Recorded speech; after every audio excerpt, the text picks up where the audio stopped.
Trump urges Fed to drop rates to juice the economy. President Donald Trump called on the Federal Reserve to open the monetary floodgates to turn the world's largest economy into a rocket ship. I personally think the Fed should drop rates.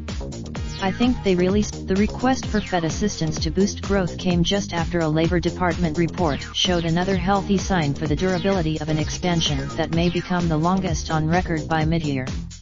The jobless rate. Trump is breaking with long-standing Republican criticism of the Fed's large balance sheet, and embracing a loose monetary policy that in effect helps finance the nation's debt load.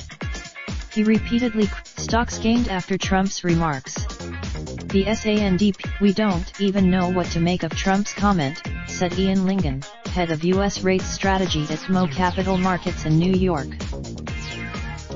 Trump has regularly called for rate cuts, but his advice on the balance sheet went further into a debate that's mostly been among economists and investment professionals.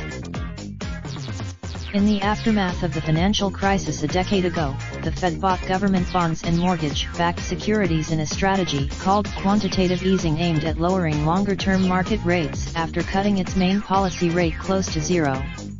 That swelled the Fed. As the economy strengthened in recent years, the central bank has allowed the securities to mature without reinvesting proceeds, which some call quantitative tightening. The balance sheet. Central bankers in March held the benchmark lending rate in a range of 2.25% to 2.5%, and they would start slowing balance sheet shrinkage in May and halt the drawdown altogether at the end of the September.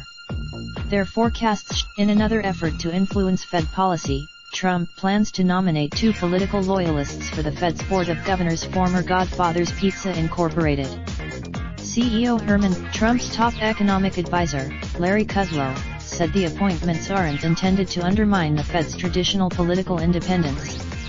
We are not going after. Fed rate increases last year drew criticism from the president, who even discussed firing Chairman Jerome Powell. Kudlow observed that inflation is low even as wages rise. Why raise interest? With assistance from Liz Capo McCormick. Raindrop, truck top, top smoking, no cooking the hot pot. Fucking on your bitch, yeah, that. Looking up, open the park pot.